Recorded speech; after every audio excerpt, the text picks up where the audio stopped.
Hello guys and welcome back to another episode of TIR Insights where I'm going to be going through the latest news, analysis and new developments in the market. And today I've got something very exciting for you because I'm going to be sharing about a particular location which is very popular for a Prata store. And that is Springleaf. And I'm going to be introducing Springleaf Residence. So here's how we're going to be going through today's video. First, we're going to be talking about the project information, rapid fire style, so you get a better understanding of Springleaf Residence. Secondly, I'm also going to be deep diving into this particular location because I know that this might be somewhere that not many of you might be familiar with. Number three, we're going to be talking about the pricing analysis, making sure whether or not the pricing is sensible based on a past, present, future framework.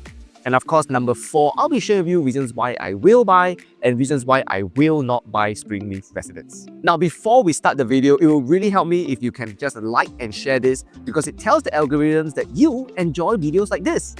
And it does help me to also grow this channel as well. So, very much appreciated. Thank you so much. Now back to the video. So firstly, this plot of land that was bought by Guaco Land and Hong Leong for the Upper Thomson Road Parcel B was through a joint venture. Now, they actually submitted the only bid for this plot of land and they managed to secure it at $905 PSF TPR, which later I'll actually be sharing with you whether or not is this pricing a sensible one. So what's so special about this plot of land, alright, is that it's located very close to the Springleaf MRT, right, less than 200 meters away. So it's a very short walk. And of course, if you're familiar with the Springleaf area, they have quite a lot of amenities, shop houses, right, with food there, and of course, the famous Springleaf Prata stall. So as you can see, this plot of land is zoned as purely residential with a plot ratio about 2.5. So that tells you that this can actually be quite a relatively high-rise development, which will probably give you good views, which I'll show you later, across the greenery and also the landed estate. Now, right beside Springleaf Residence, you notice there's actually Upper Thomson Plot A, which currently is unsold. But that plot of land is a residential with commercial on the first floor.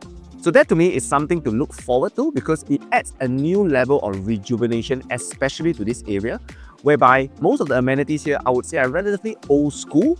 But now with this introduction where there's going to be a commercial mall at the first floor at the building right beside you, I think there's some convenience and of course uplifting that you can look forward to as an owner here in Springleaf Residence. So let's dive into some project details. Firstly, this is a 99-year land plot. Springleaf Residences were 5 blocks and 1 conserved building, which I'll touch on it later as well. The land size is actually pretty big, right? We're talking about 344,000 square feet land, which allows the developer to build 941 units, and you have 753 car park lots here. So let's go through some interesting facts about Springleaf Residence. Number one, there's actually a conservation building in the land site itself, which was built in 1966. It is surrounded by 50 hectares of lush greenery. There's going to be panoramic views that you can enjoy over here. And this is actually one of the largest developments in this entire area and probably one of the first high-rise one as well in this area. This development is actually having a combination of a reputable developer and a reputable architect coming together to develop this place. And of course, being such a large land plot, you actually have a plethora of facilities you get to enjoy here as a resident. So first, let's take a look at the land parcel B. Right, you will notice that in the middle of the land parcel, I actually highlighted the conserved building in pink. So more about this conserved building, it used to be the former Upper Thomson Secondary School, right, which is currently discontinued. And in the photo below, you can actually see the existing front facade of how it looks like. So this front facade needs to be conserved, but the internal space can be redeveloped, and the developer is actually going to be developing it from 1 to 3 bedroom unit types. So as part of the land deal when the developer bought the land, right, you can see very clearly that the conserved building needs to be restored and also integrated into the overall residential development together with the open communal gathering space. So you will notice the conserved building, right, they have this assembly point which you can see from the front facade. That area where maybe last time the students used to do like the flag raising, all right, or the school used to gather, if you remember those times.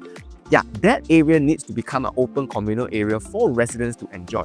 So I'll be sharing with you later what the developer has planned for this particular location. Very interesting. Now I want to share with you some condominiums that also have conservation buildings, right? And I think they are very beautiful because they add a certain touch of heritage, a certain touch of culture, a certain touch of character into the development. So for example, we have Tan Chin Tuan Mansion, where there was a conserved bungalow located right beside where the condominium tower is. Right, if you look at the Grand Duchess, it has this very nice function room area where residents can enjoy, and the facade has been conserved, right? So it looks very colonial, looks very palace-like, if I can put my words to it. We also have Treasure Trove in Punggol. This has also been kind of turned into a function room for residents to enjoy. I do think it really stands out, especially in a very modern society. You have the certain heritage in your condominium. I think that's something to look forward to. And of course, with Mayor Place as well. So what makes Springleaf Residence so interesting is that there's actually 50 acres of large greenery surrounding the entire development.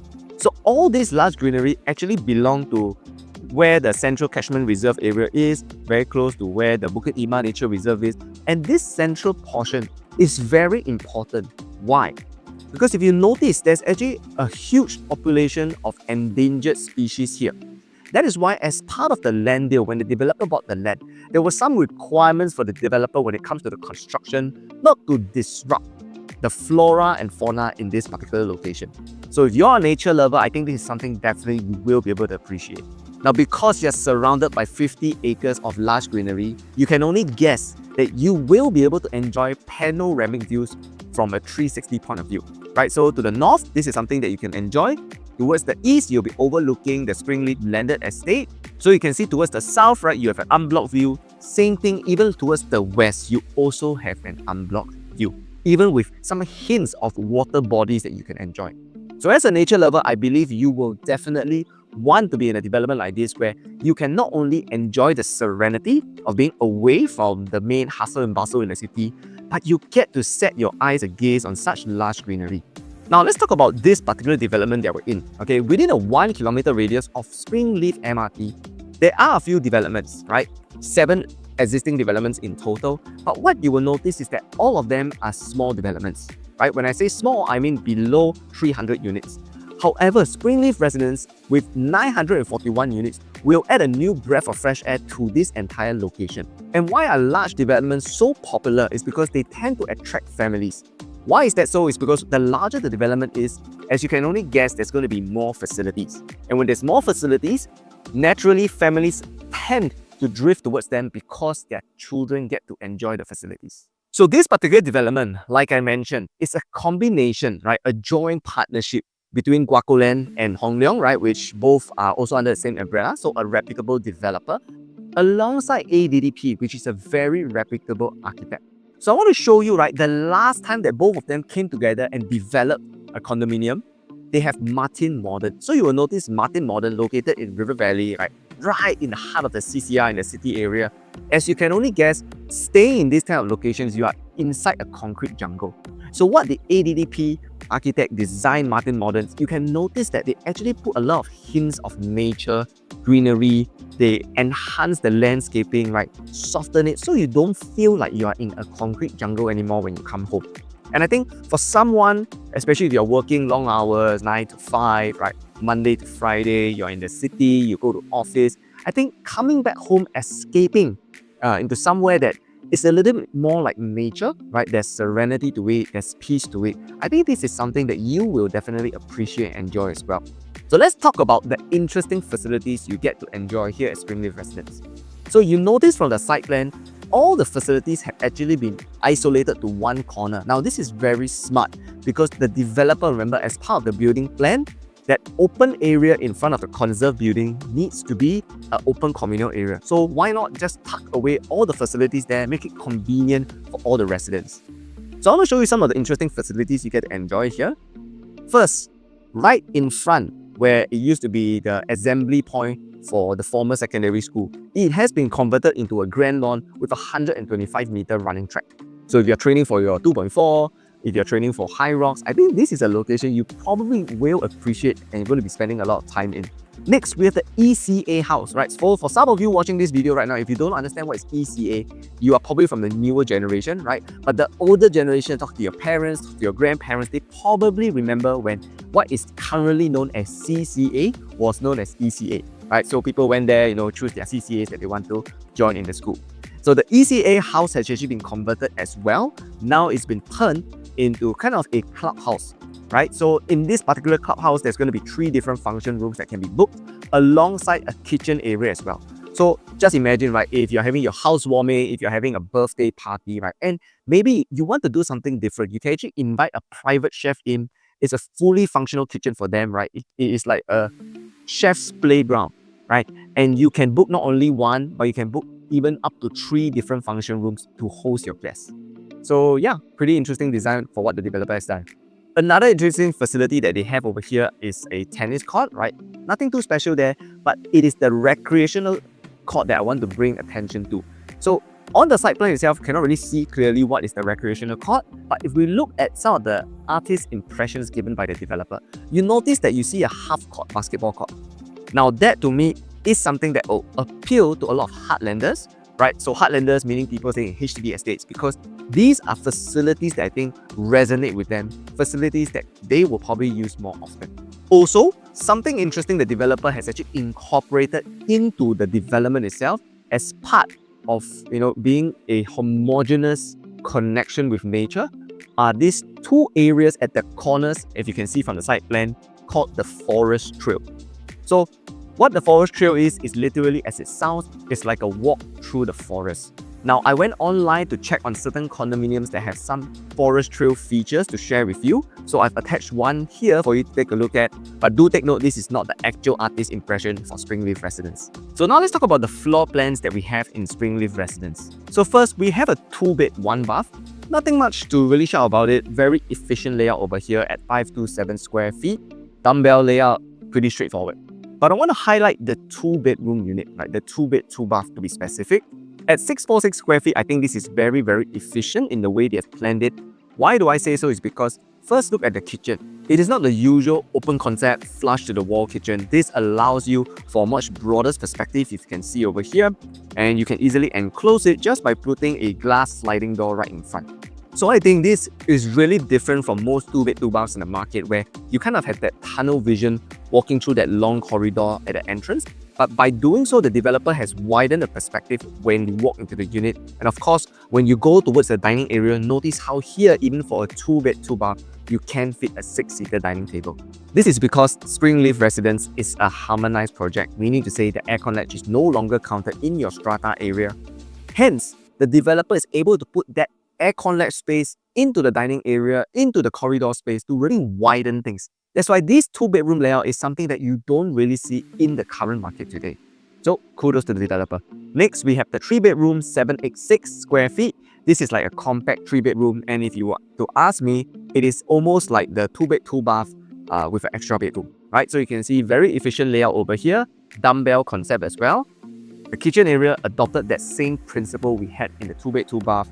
Open concept, yet easily enclosable and wide. Now, what I like about this 3-bedroom is that if you are someone who really wants to get the most bang for buck, there's actually very, very little corridor space over here. So what does that mean? Is that every single inch that you're paying for, every single square feet that you're paying for is usable space that you will be using, right? So very minimal wasted space. Of course, if I want to nitpick, then maybe for a kitchen at a 3-bedroom, there is no window, which means that you will not be able to cook with an open fire. It's kind of a minus point to me, right? But that's only if I'm really nitpicking it. We have a 3-bedroom at 818 square feet. Over here is a more conventional 3-bedroom layout that you'll see in the market today. So same thing, they adopted that same philosophy of an open concept kitchen, but for this particular layout, not very easily enclosable if you ask me. But what is the plus point is that you have a window. So especially for families who do a lot of open fire cooking, right? They want that wok hay. I think this is the layout at 818 square feet. It's going to be a very digestible price quantum, very suitable. However, if I want to highlight 3-bedroom at 818 square feet, you have that typical corridor wasted space that you don't see in the previous compact layout. We have a 3-bedroom at 904 square feet as well. This 3-bedroom is a little bit unique. Why? It comes with a dry kitchen. The wet kitchen can be easily enclosed, and notice it does also come with a flexi space. So this flexi space can be used as a helper's room or a study room, up to you to decide, hence the name flexi space. We have a 3-bedroom, 1023 square feet, and this layout to me is going to be very popular, especially among HDB upgraders. Why do I say so? It's because this layout is very similar in terms of its floor plan and its size to a 4-room BTO. So same thing here, you have a wet and dry kitchen, but notice the wet kitchen can be easily enclosed. You have a home shelter, which most HDB owners will be familiar with. And notice that the master room, along with the flexi space area, just by pushing the master bedroom door outwards, you can actually turn the flexi space into a walk-in wardrobe. Of course, there's also a powder room in this 3-bedroom layout, which is a nice touch, especially if you have guests over, before they come into the house. They can actually do some washing up, right, before they enter your home itself. For the flexi space, if you do not want to use it as a walk-in wardrobe, you can also just make it a standalone study area. Next, let's look at the 4-bedroom layout at 1227 square feet. For this 4-bedroom, notice that how bedroom 2 and bathroom 2 have this Jack and Jill concept, whereby bedroom 2 can be converted into a junior master. So a pretty nice touch for a 4-bedder. Same thing here, there's also a powder room at the entrance, very similar to a lot of luxury developments that you see in CCR. Now, for this 4-bedroom layout, notice how you can actually hack away the wall at bedroom 4 to actually enlarge the living area. So this is quite a nice touch because it allows you to convert the living room into a landscape-style living format. What does this do? It opens the perspective, making it wider, making it look bigger than it actually is. So if it were me buying this layout, I may actually position it as a 3-bedroom in order to sell it as a larger 3-bedroom unit with a landscape living to families that appreciate such kind of large living communal areas. And over at Springleaf Residence, there's also a 5-bedroom layout at 1,453 square feet.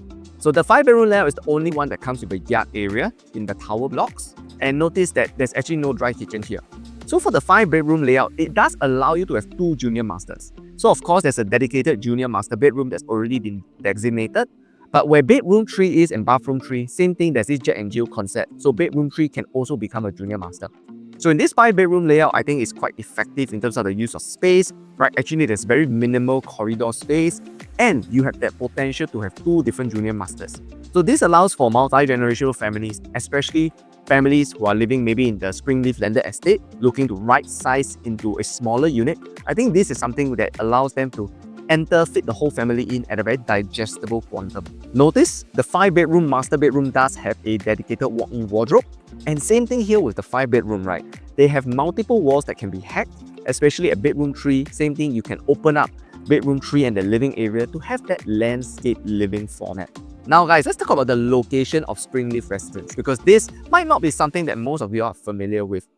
So first, Springleaf Residence is what I like to call the hill view of the north. Now, why do I say so? Let's first look at Hillview itself.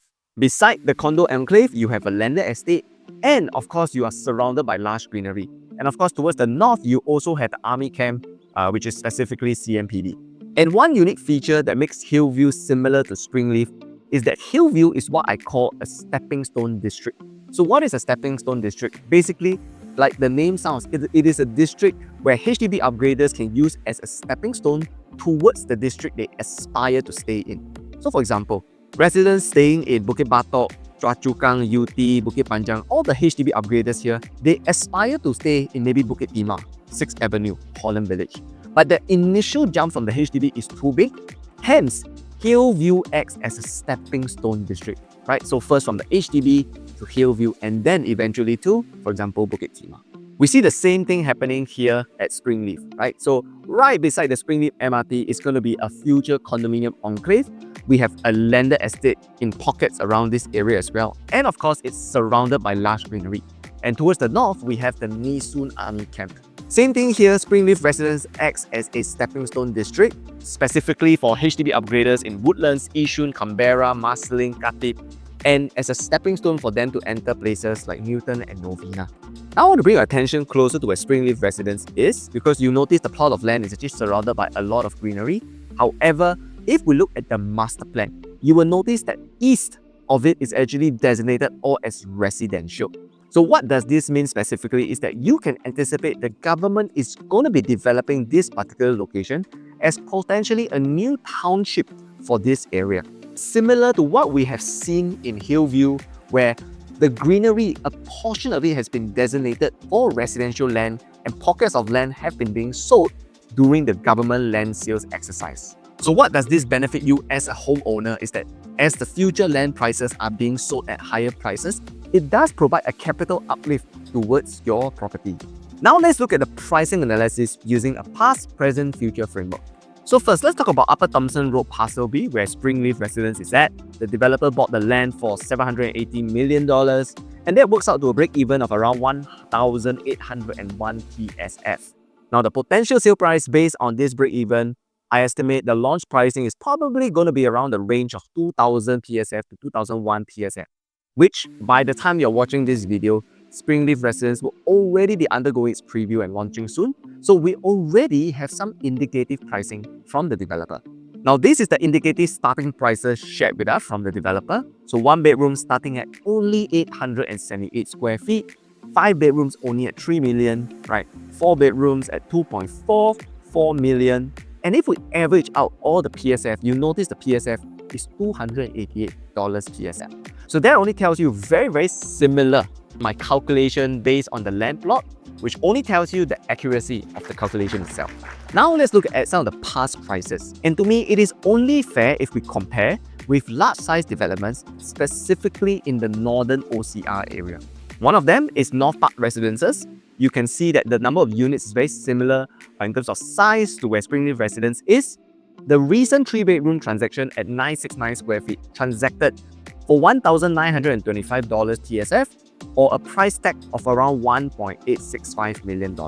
Now, of course, North Park Residences is also located right beside the Yishun MRT, similar profile near the MRT, but of course, North Park Residences has the added advantage having a mall just downstairs. Next, we have Meadows at Pierce. Here, a 3-bedroom, 1,410 square feet was transacted for $1,773 PSF, or a price tag of $2.5 million. If you notice Meadows at Pierce, right, there is no MRT right beside it. It is a location that most would consider secluded or ulu, and yet it is still able to command a certain price tag. Of course, why is this so? I believe is because Meadows at Pierce attracts people who love to be near nature, and they want that convenience as well, driving down Upper Thomson Road, easily accessing into SLE. And just take a look, Meadows at Pierce is a highly profitable development despite being in such a secluded location. We have 3 bedrooms here, making $450,000 in a span of just 3 years. We have 4 bedrooms making $830,000 in just a span of 4 years. So is Ulu always a bad thing? Not really. Now just imagine with Springleaf Residence located right beside the MRT, right beside nature. I think there is something here that most people might be missing out on. Of course, what if Meadows at Pierce was beside the MRT? I made that assumption to calculate.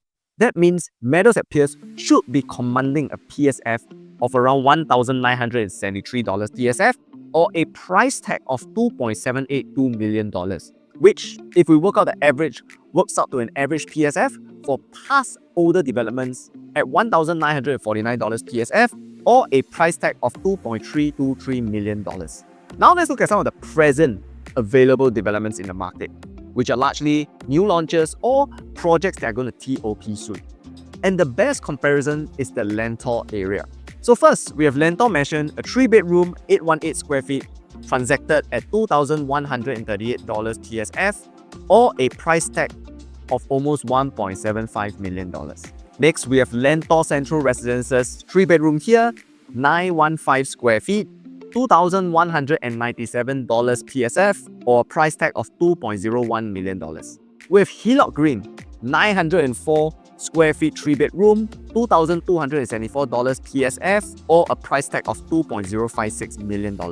We have Norwood Grand. This is in Woodlands, also near the MRT, 3-bedroom, 883 square feet, transacted for $2,034 PSF, or a price tag of almost $1.8 million. And we have the recently launched Canberra Crescent Residences.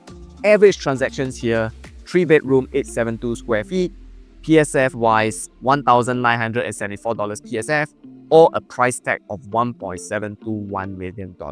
Work out the average and we come up to an average of $2,123 PSF, or a price tag of $1.866 million.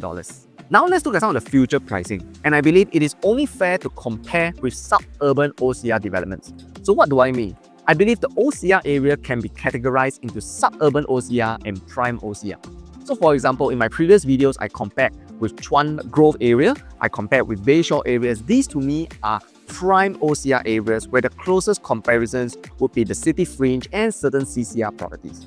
But if we are looking at Springleaf Residences, to me, only to be fair, we should only compare with suburban OCR developments and, if possible, those that are near the MRT. Make sense? So first, we have the Lake Drive GLS. This is located right beside the Lakeside MRT. Potentially, you can build 575 units. 3-bedroom, I assume it's going to be about 900 square feet. Based on the price the developer bought the land, we're looking at $2,202 PSF or a price tag of $1.99 million. Next, we have the Lentor Gardens GLS. This is not near the MRT, but still a relatively large-sized development. Based on the price the developer bought the land, I assume that, let's say if it's near the MRT, it will probably be sold at $2,388 PSF, which works out to a price tag of almost $2.15 million. We look at the Dairy Farm Walk GLS, same thing, not near the MRT. So if, let's say, we make the assumption that it was, based on the price the developer bought the land, we are looking at $2,467 PSF or a price tag of $2.22 million. Now let's work out the average. It works out to $2,352 PSF or a price tag of $2.117 million. So looking at the past, present and future prices that are happening in the OCR area, I can well say that the current pricing for Springleaf Residence is actually a fair price. Especially if we compare with past prices, it is so close to what Springleaf Residence is launching today, and in the future, there's almost going to be a 10-year age gap.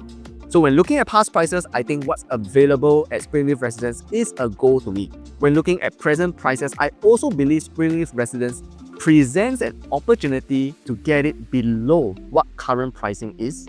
And of course, looking at future OCR suburban prices, we see the gap to be made for future developments. So I think Springleaf Residence pricing right now is very, very sensible. It is at a very fair pricing, in fact, undervalued if you ask me. So now I'm going to be sharing with you reasons why I will buy or will not buy Springleaf Residence. So let's first talk about reasons why I will buy. Now, if I'm a nature lover, I enjoy the serenity from city living. This development has all the attributes that I would enjoy. And most of the time, all these developments that are closer to nature, they tend to be very secluded or far from amenities. But here in Springleaf Residence, we are near the MRT and we are near amenities. Also, if I'm someone who prefers a low-density location, meaning to say that currently, even in 2029, when Springleaf Residence is due for TOP, there will not be many future high-density developments around you, which makes this area a more private location. So if you're someone who doesn't like too much crowds, then this is something you can consider. Also, if I'm an upgrader from the northern part of Singapore, this is a good stepping stone district to enter before I take that next step, maybe into the Novena or Newton area. Now, I will buy Springleaf Residence if I'm looking for a mega development with facilities in the north, because this is something that is a shortage in this particular location right now. If I want my children to enjoy that plethora of facilities, Springleaf Residences fits the book. And of course, we are talking about the sensible pricing you can get today for Springleaf Residence. So now we talk about reasons why I will not buy Springleaf Residence.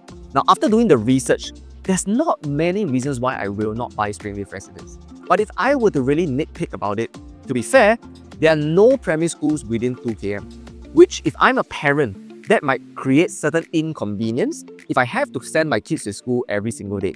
Next, there are no supermarkets within a walking distance to Springleaf Residence at this current moment. However, of course, with the neighboring plot having that commercial on the first floor, there is a potential for a supermarket to be there, or just take one stop down to the Lentor area by the MRT, which is walking distance MRT, and you can get to Lentor Modern, where there is actually a mall over there as well. Hence, I said these 2 points are really nitpicking it if I were to find reasons why I will not buy Springleaf Residence. So I hope you enjoyed this video. If you want me to review your portfolio, whether or not Springleaf Residence will fit into your property choices, you can reach out to me with my number being on the screen over here. And of course, if you enjoyed this video, do me a favor, like it, share it, and comment down below reasons why you are interested in Springleaf Residence. Every like, comment, and share motivates me to make more videos like this just for you. This is Ian Teo, the top 1% Realtor, signing out.